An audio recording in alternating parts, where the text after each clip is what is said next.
Welcome everyone to the 15th Annual Growing Online Learning Conference presented by Illinois Community Colleges Online.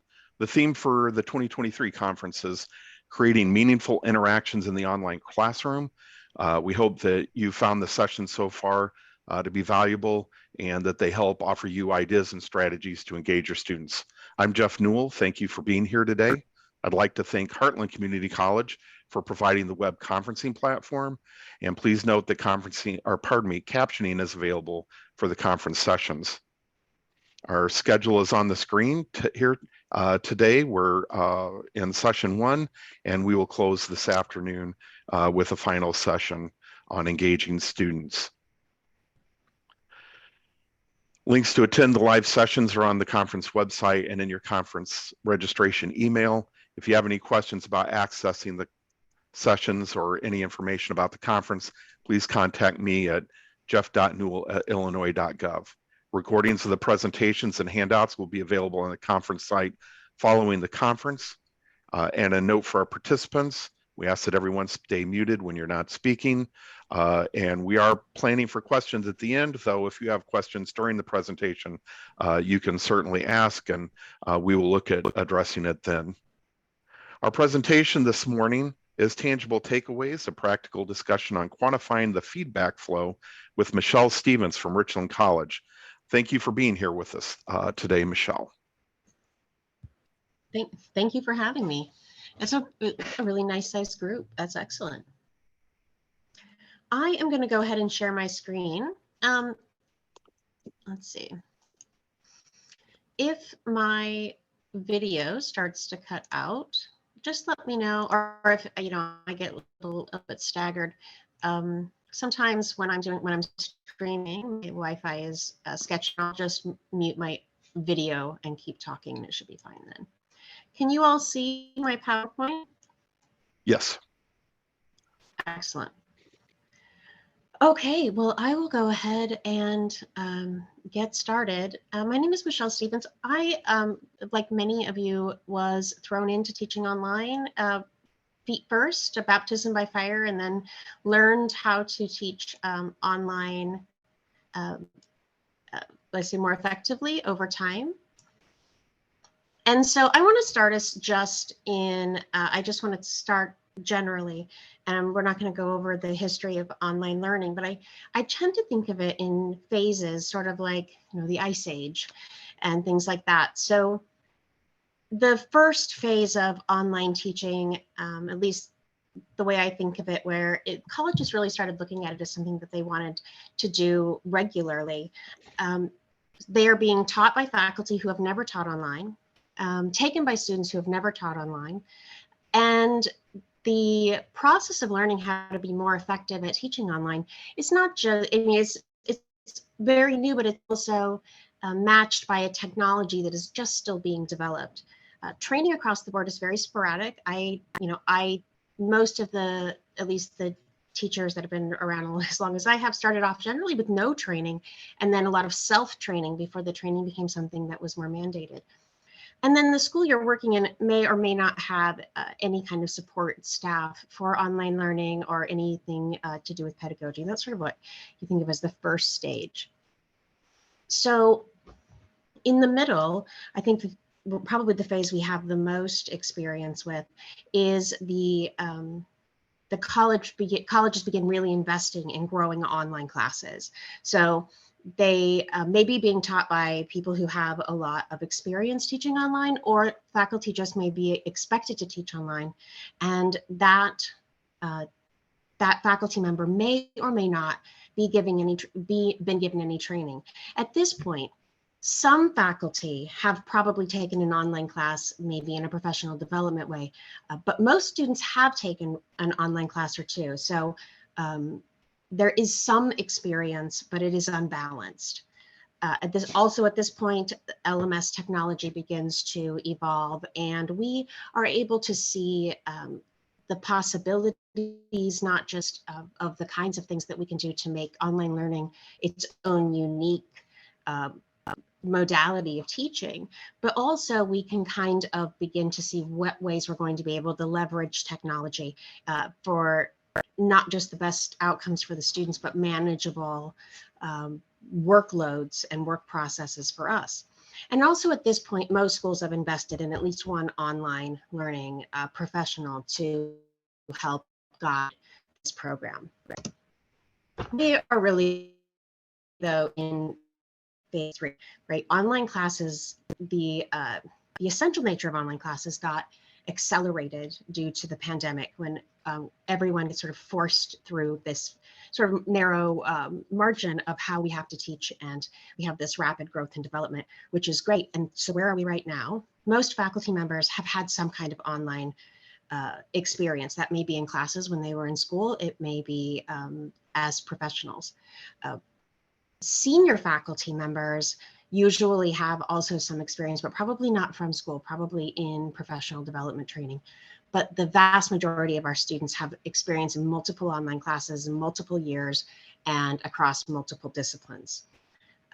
So this mixed experience helps, and that's where we are right now. We're really in a process of very rapid growth. Also now, as we're experiencing, our oversight becomes more important. Like we want to see the results. We want to guarantee this is comparable.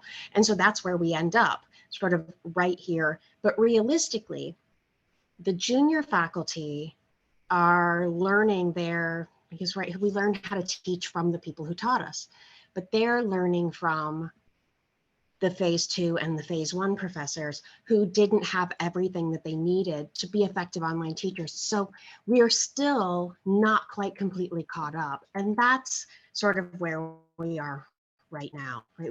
This type of learning, this whole modality is still very much under development. I think we have now a clearer idea of the direction it's going, but it is still very much evolving.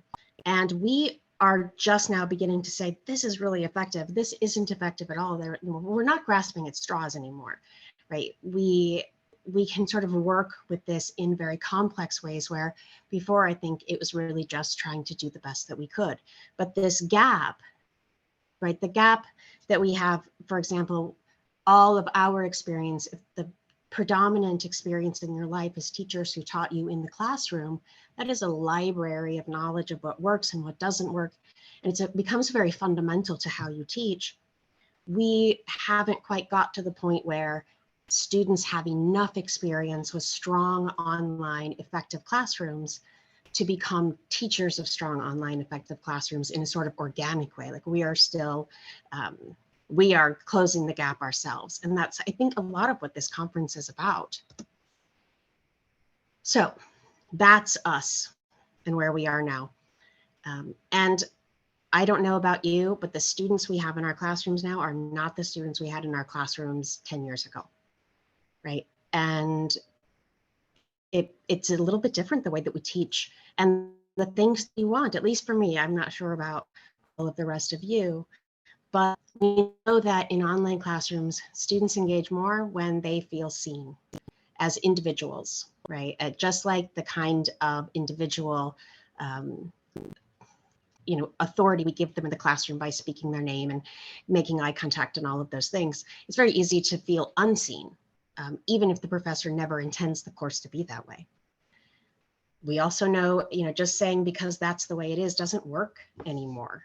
Students need to know, what's the point? What is the point of this assignment? Which I don't know is a question I would have asked as a college student, but I don't blame them for asking. They have a lot before them and they are constantly prioritizing what works and what doesn't work. They have a massive experience across online courses that we maybe didn't have. And so they're bringing all of that experience to your classroom, all the good and the bad, and your classroom will sort of be slotted into what that experience is like. And more often, they want straightforward, consistent course design. And I think that there's an opportunity to be very creative inside that straightforward course design, but they do want a level of regularity, predictability, and knowing what is coming. So when we think about, and this is true for any kind of person, but students value communication between them and us in an online environment in a very clear hierarchy. General things, they know that they were made, maybe not this semester, maybe last semester, the semester before. It's not impersonal. It just is. It's information. It doesn't have a lot of personal value or impact. It just is what it is. This mid-range of communication is information that is specific to that semester. So a short video where you might mention them specifically, and all of those different elements where you're interacting with that specific class. That's sort of the mid-range. And then high communication being those like personal emails, where as opposed to like class emails sent out to everyone, annotation, rubrics, and a specific discussion responses. And you really have to think about, one class, like an email to a class. If we think about like its value, think of it almost like a video game kind of way. High impact is worth so much more to a student because it says, I see you in particular. And so what we have is these RSI requirements that are, they're both clear, but also often sort of being interpreted. And as faculty member, my first concern was, are we going to end up trying to submit something by doing work that it doesn't have strong quality value for the students? And as I talked to faculty, not just at our college, but at other colleges as well, the conclusion I drew was that faculty are not interested in busy work. I'm sure that's a shock to all of you right now, but that most of them are absolutely ready to do more work or look at doing different kinds of work if they know it's going to impact students and help them be successful. And that's a really sort of cool place to be at, because I think there's going to be a lot of trial and error. And one of the things I wanted to do with this particular talk is really give professors from a lot of different disciplines the ability to find places to build really high quality interactions, so that as we begin to quantify those things to make sure that we are meeting the guidelines that we must meet, that those places are also going to be done in ways that really benefit our students rather than benefiting a checklist. And so these are some of the things I've been doing over the last couple of semesters, and I've really gotten some results with most of them. I would say the first week of class, you really want to, and I'll be really honest with you, the first week of class, I don't want to do anything. I've spent a week in Convo and setting up classes and getting everything done. And I really just want to sort of like, oh, the classes are open, I'll just coast for a week. But realistically, this is the best time to put in that extra work. I teach theater and communication, and one of the things we talk about in theater is the most important moment in the show after the final moment is the first moment, because it really sets the tone for the whole rest of the semester. So the work you put in production week is actually pays off for you later on in the semester, because a student kind of says, oh, this is how this class is. I am, this instructor really is involved in the class, and I am being seen. The great thing about students who feel seen is that they also engage more and they do the homework more often, because they think that you're watching. And as we all know, that's a lot of times not always as true as students think that it is. So emailing the class, this is the things I do in the introduction week. I generally email the class a week before classes start, just as a, hey, I know I'm interrupting your break just a tiny bit, how's everything going? And I just mention if we have a textbook or if we don't have a textbook, and when they'll get access to the Canvas course. In the introduction discussion is designed with questions to help me be able to reply. So it asks them different questions about, if it's the theater class, it may ask about what's your favorite movie, what kind of things are you interested in, what's your favorite video game. I ask if there was a movie you could see in the theater for the first time again, what would it be? People love to talk about themselves, and it's strange, but it helps them invest pretty quickly if they feel like their likes and interests are valuable to the class. In theater, that's easy to do. In comm, that's easy to do. In other classes, it can be more challenging. But I take the time to reply to each introduction post and make sure in that I'm saying their name and I'm welcoming them, and I'm saying some kind of statement like, I think you're really going to like this part of the class. I'm looking forward to hearing your contributions. And I'll tell you what, it is so much work, but students engage. And you know what, one of the interesting things I noticed as I started doing that is that I actually get more emails from them that aren't problem emails. Like, hey, you were talking about this, and I was watching this movie, and it made me think of it. It's almost like, oh my gosh, this professor actually does care about my thoughts, and it really works out well when you need their thoughts. But you're going to hear a lot of their other thoughts the rest of the time, just so you're aware. I'll then email them again, like halfway through the first week, just sort of saying, how's it going? And particularly anybody that hasn't. But it's that replying to the introduction that really sets the tone for that all have contributions, or are you asking them what thing they want to learn the most because you connect it to their outside life. This is really high quality interactive content for your students, even if it doesn't necessarily feel like it's serving our academic needs. But that being said, that introduction first week thing is a lot of work. This one is actually less work, but it's really effective. As you do your discussion posts, find ways that you can consolidate all of their answers into some kind of for example, I do in our African American theater, I have a list of different playwrights. I send them out to find quotes, and then they share quotes with each other. And then I compile all of those quotes into one document, and I put it into something that I send out to all of the students. And I'll then generally say, you know, something about their creation of this section of quotes, and how powerful that is. You can do that with a lot of things. You can even just summarize sort of what everyone talked about, and the different conclusions that were come to. But this fits in that mid-range where you are referring back to the group as a whole, and helping them synthesize the stuff that's already been talked about, particularly because we know students don't always go back and read every post and every comment. So if there are those really important elements that are being brought up in discussion in different places, you can even just do a weekly thing where you say, I want to pull, 10 sentences out of the discussion from different students, and then send that out to these are the real nuggets of good information. I'm going to just say, here they all are. And that also really can validate students who are doing well, because I think there's a lot of times we don't always acknowledge the students that are exceeding, because we have to spend a lot of our time helping the students that need more guidance. Michelle, Yes. could we go ahead and have you turn off your camera?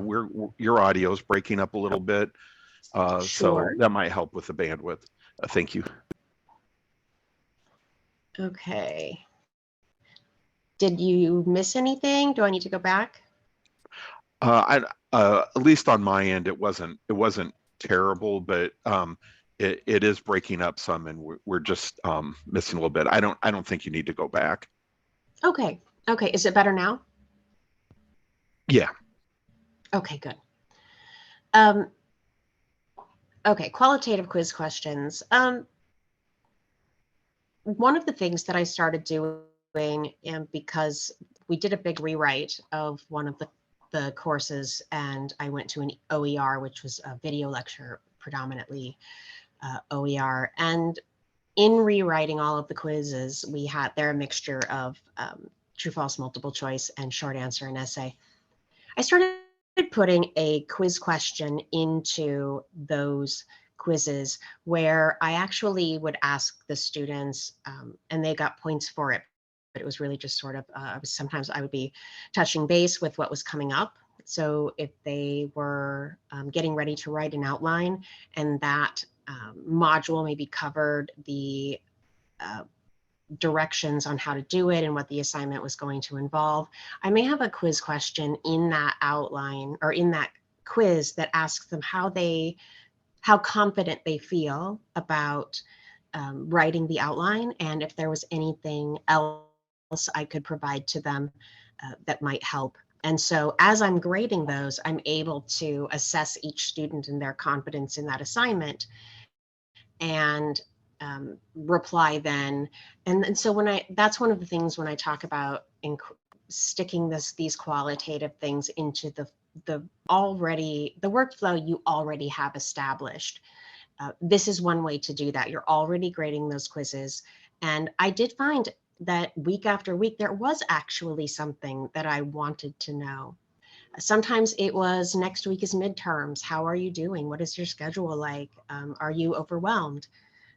Which I found some students who really appreciated the opportunity to talk about it. I was able to sometimes refer students to tutoring. I was also able to find areas in modules that weren't as clear. And so you can put those into, I like doing them in the quizzes because I also do modules where I ask them to give me anonymous feedback, but it's harder to create a conversation through those as it is through the quizzes, because I found that students really latched on to that opportunity. And plus they also got points for talking to me through the quiz. I also use that sometimes, like for the speech. The quiz after the speech, I actually would ask them, how did it go? They have a discussion where they talk about how it went, and they also evaluate like how many times they practiced and was it too much, not enough, or just right, the Goldilocks. And then I'll send to the whole class what the average numbers were that everyone answered. So this can also help students mentally go through those processes of thinking about the project that's coming up, then doing the project, and then looking back on it before doing a new assignment that's going to be similar. Okay, I am going to stop talking for just a second. I would like you to write in the comments, if you would, in the chat here. Could you write down what comments you put when you grade the most often? For me, it is theater titles are underlined or italicized. And that one is one I say almost all the time. Journalists are not content experts. That's another one I say a lot. But I have probably written both of those a couple of thousand times in the last 10 years. Over and over and over. When I was in college, when I was in grad school, I took a class called literary criticism, and at midterm, my paper was turned in and was given back to me, and it was covered in numbers, just in pen written numbers between like 1 and 300-ish. And the professor had said, there's a key in the back of your syllabus. And there was a list of about 300 different comments, good and bad. And each page had at least 10 numbers on it. And my conclusion was that this professor was kind of a jerk, which was funny because if he'd written those comments out by hand, one, he'd never have been able to grade all of our tests or all of our papers. But if he had been able to do it, he would have probably given me the most feedback on an assignment that I'd ever gotten. And it would have been a mixture of constructive and positive feedback. And so what I thought was very impersonal, and he was a fairly impersonal professor, was an awful lot of feedback.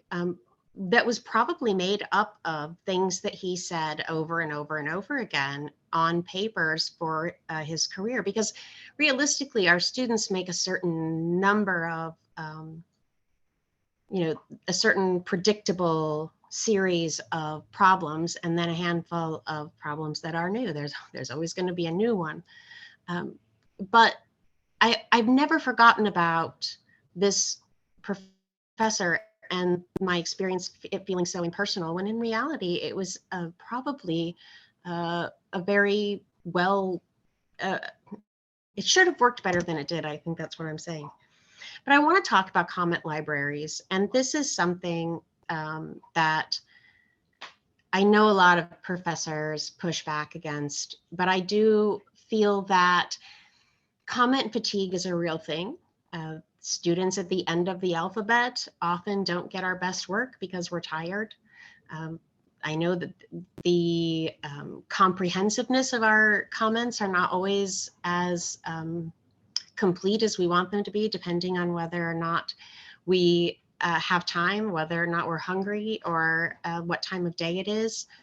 But comment libraries offer a tool to allow us to give students much more detailed and involved feedback that can be quite meaningful to them. And though it seems impersonal, I'm not suggesting that you only use copied and pasted comments, but it is something that you can leverage to sort of deliver your A game, even when you're not feeling like delivering your A game.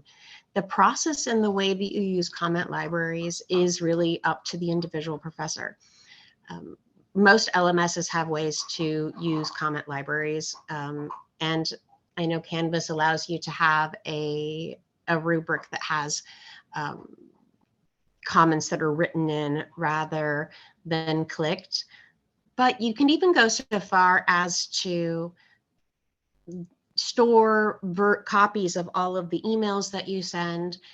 In my online classes, every module, at least the beginning of the class in the first few modules, but some classes, every module has a hidden page, and that page is filled with a lot of content that I email students. If I have a discussion post that is like my introduction discussion post, it's pasted in there in the hidden unpublished page, along with the email I send a week ahead of time and the email I send a week in. And I paste it in and I take a look at it and I edit it to be relevant to the class that I'm sending it to. And sometimes that is a lot of changes, or sometimes I rewrite the whole thing and put in the new version of the email. But just, we don't have to write those emails and some of those longer elements every single time when the content is always the same. Theater history isn't going to change, right? So if I need to send something about this, these are how the dates work. If I would rather send them a paragraph that is detailed, that has been written in a time when I had the time and care to write out the most helpful version of that comment that I could. And that's an investment that you're giving yourself to use, and the time you save is the time you use to improve your course in the future. Now, if you are a digitally adventurous person, I have several colleagues that use text expanders for comments, and I can't use them because I'll type a few letters in and the things will just be expanding in the middle of things, places where I don't want comments to get there because I'm just a terrible typer. But they can be very helpful, especially if you have a lot of highly technical kinds of comments that you need to make, where sometimes the formatting and the characters you need to use are a pain in the butt. Text expanders can be really, really helpful for that.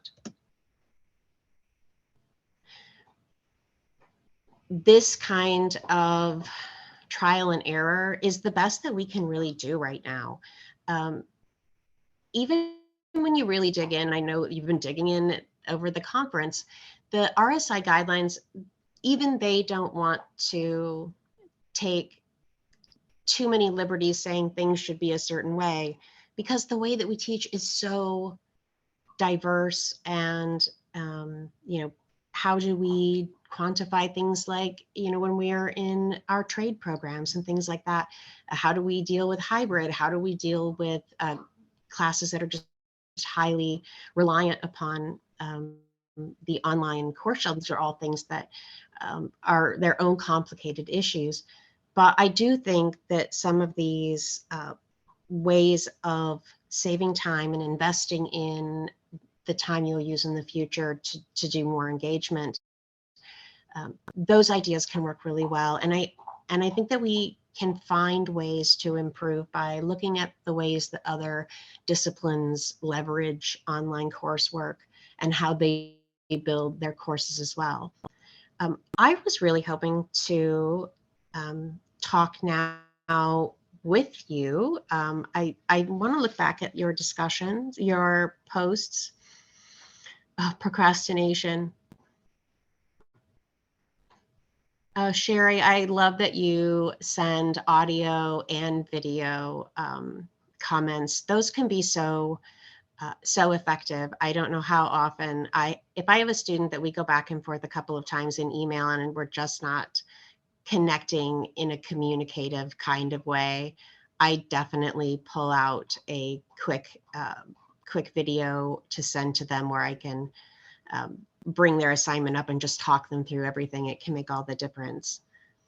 Oh, citations. Yeah, so much.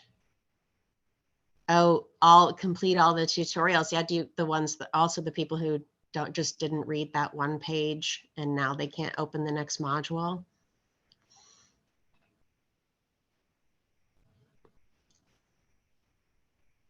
Oh, that's really fascinating, Tom. I love the international stuff.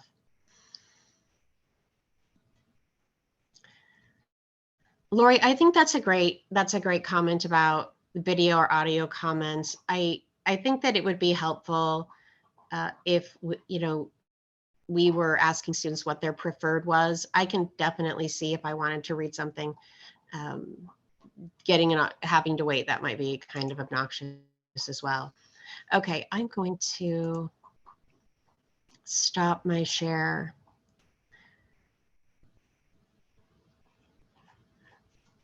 I don't want to turn my camera back on because I am afraid that it will make me cut out. But I would love it if, even if you want to share and chat, I can facilitate it that way too. But how many of you are following up in your discussions? How many of you take content from a discussion and bring it back to the class later in some way?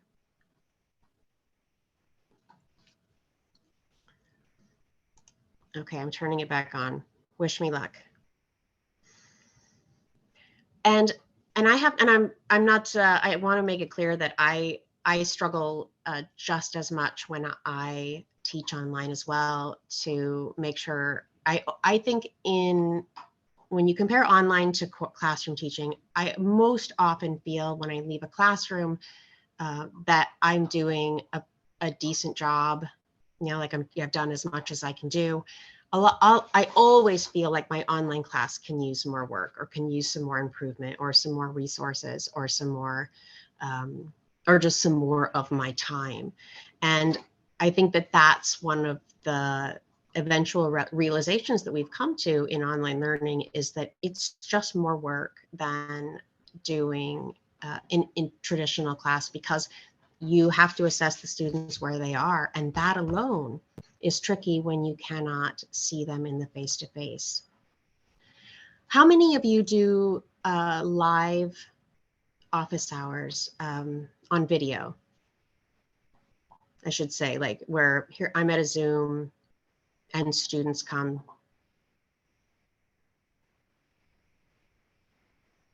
Right? Because when we talk about what we are doing versus what students are engaging with, that's another issue. We can say this is us interacting with students, but are students in a place where that kind of interaction that works for them, or also that is effective for them. Because I think it's very important. Online learning is already enough work that we don't want to put in more processes that are going to end up taking time away from students rather than enhancing the time that we have with them. One of the things that I bring up over and over again is students not going to give you more time than they planned to give you. So when they show up to your online class, they have a set amount of time for you. And if they can't figure out your class in that amount of time, that you've spent your time with them trying to figure, or they were trying to figure out what to look, where to go, and what was next, and what the directions were. And if they didn't know, they email you, and then that window closes, and they didn't spend any time on your content. They spent all of their time trying to figure out your content. And we can say students have to be a level of tech savvy, but realistically, we all know that our colleges are going to enroll students in classes, even if they're not ready or not maybe the best candidate to teach online or to take an online class. And it'll be, it still has to be us that brings them to the point where they're ready to get to digest the content rather than wrestle with the modality. And so those early classes, those early elements have to be very much like a tutorial in a video game, a safe place to fail. So if they screw up that test, then they know it's not a big deal. It's not a big deal because it's in the directions. It's not a big deal because it's in the title. Students are so worried about, I don't know, like they're going to push a button and the computer's going to explode or something. But it's true because, and it's true, you have the proof of that truth because they apologize when they email you for things that they shouldn't be apologizing for, which is something that is a symptom of what they see your relationship. Right? Most students, well, I'm really, really sorry for bothering you, but the homework's not available. And then you find out, well, yeah, the homework, I messed that up, but they don't need to apologize for that. And so, you can say, well, they're being polite. It's like, no, they're not always being polite. Sometimes they're acting in their very first interaction with you, like, I'm so sorry, I messed up the quiz. It's like, well, we are new, but that's the mindset. And I know we've gotten a little bit off of the track of interactions, but we can say they are, but I'm more interested in making sure that they are, and then we can find those places where our data, our collective numbers can be tallied up, and that's there, and it's there because we just made sure we quantified where it was necessary, but we certainly didn't do things that didn't enhance the experience for the student. And I think the message is being heard by people who are often already working very hard to improve everything that they're doing. I think we also need to work hard to make sure that the message is being heard by the other people in our institutions that maybe don't quite get the importance of online pedagogy and what that can mean for a student, and especially a student who isn't as likely to succeed as our stronger students. It's still possible. It's not a wish, right? It's not easy, but it still is part of us providing the opportunity for education. We talk about for everyone, like, well, then we're going to teach them the computer too. Does anyone have any questions? That is pretty much the end of my talk, although honestly, I can talk about anything for almost endlessly. But I am so interested to hear what you have to say.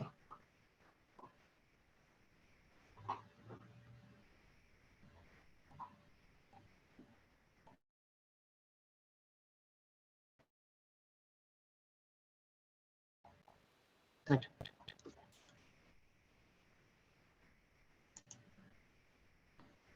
I haven't silenced a whole group of education professionals, have I?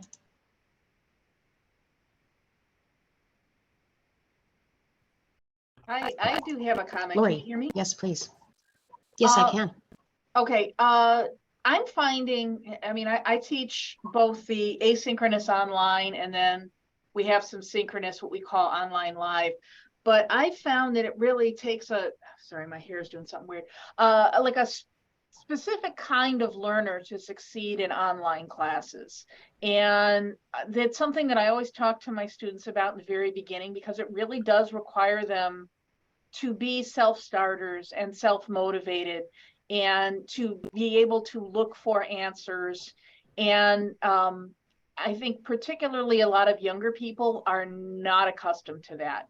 How does everybody else address that? I mean, when you have students that really just aren't cut out for that type of learning.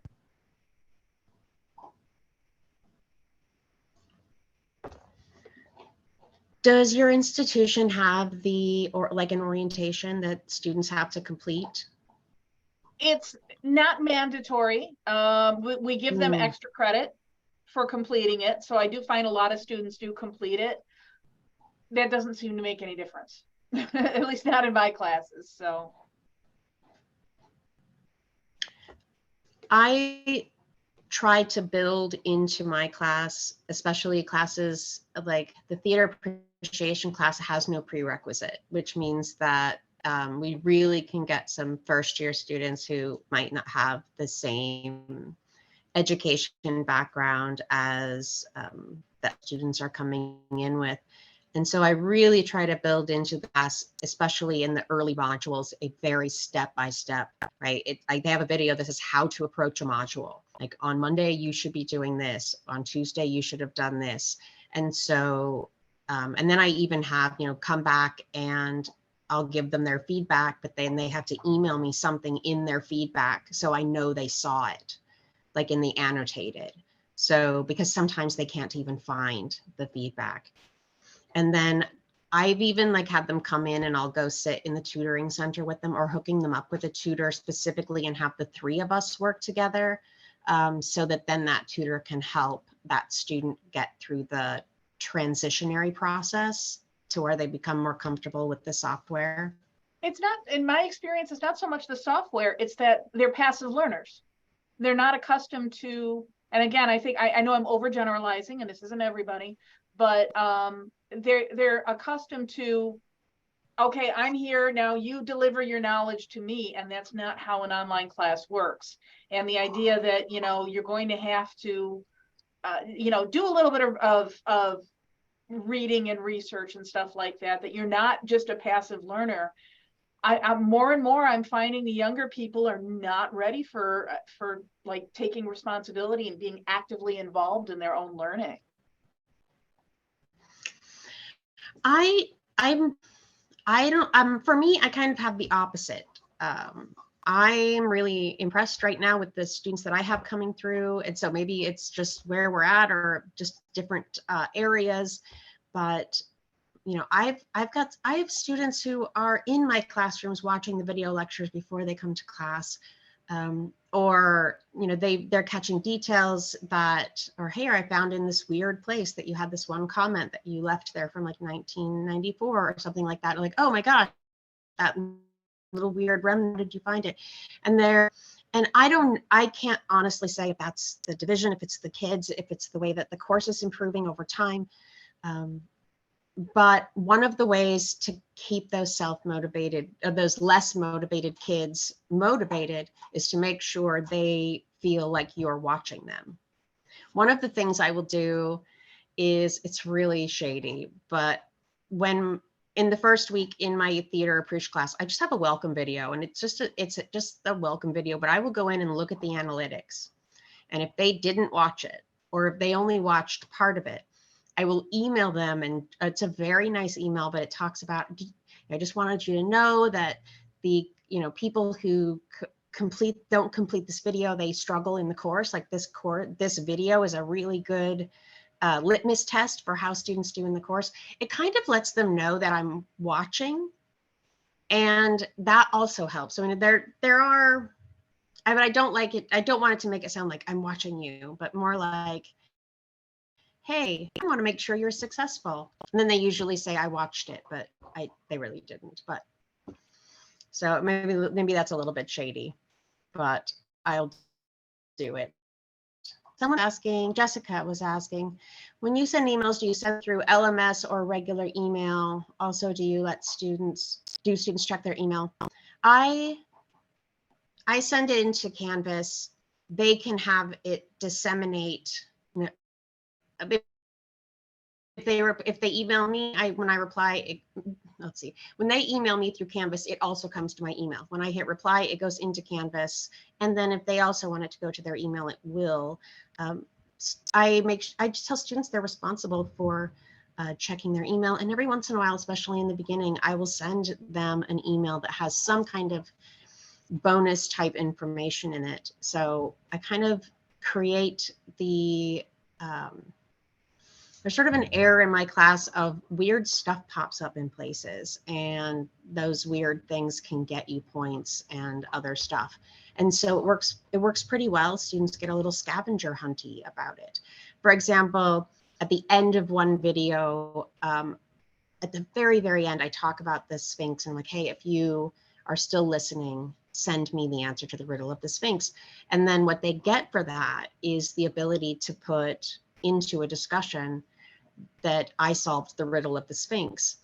And if somebody asks them, the only thing they can tell them is that it's just something they saw in the video. And so it just is something to keep students guessing.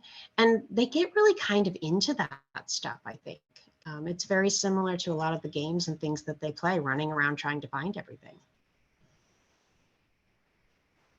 My big issue is that they don't always go to the computer to access the LMS. Some of them try to do it exclusively from their phone, and that just ends up causing problems for them sometimes because they don't see everything and don't always see all the feedback, just because the interfaces are so different. So that's one of the struggles, I think, that similar to the emails. But one of the other things I do is in that first week, I try to get them to set up their notifications so that they get notified when they get an inbox and when they get their grade, something graded or something like that, so that I try to get them to set that up, and that can help with them getting that information.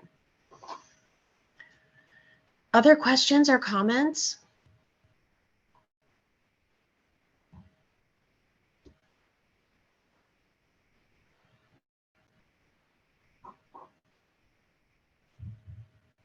Well, I think you guys have had some great comments in the chat. And I'm going to go back and read. I saw Tom wrote some long stuff, and I'm going to go back and read the rest of it later before I close out the window. But that's all I have for all of you today. If you don't have any additional questions.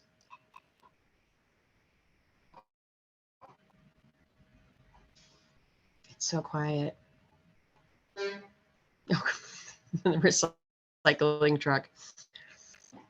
All right, well, Jeff. Yes. He's back. All right. Thank you, Michelle. We appreciate you being here today. It's always interesting to hear what you have to say from your experience with the online classroom. I've always appreciated it over the years when I've had a chance to hear you talk about your experiences. Everybody, I think it started, but please show some appreciation in the chat. I want to let everybody know that we have a conference evaluation that we'll send out at the end of the conference. You can be on the lookout for that in your email. Our final session for the conference is today at 2 p.m. It's Engaging Students, a conversation with Dr. Allison Lackney from Moraine Valley College. If you have any questions about attending the sessions or about the conference in general, please contact me at jeff.newell@illinois.gov, and we will have recordings of the presentations and these handouts available on the conference website following the conference, and it will probably be sometime next week, but we'll have that there. So thank you everybody for attending. We look forward to seeing you at 2, and thank you again, Michelle, for your presentation today. You're welcome. Thanks, everyone.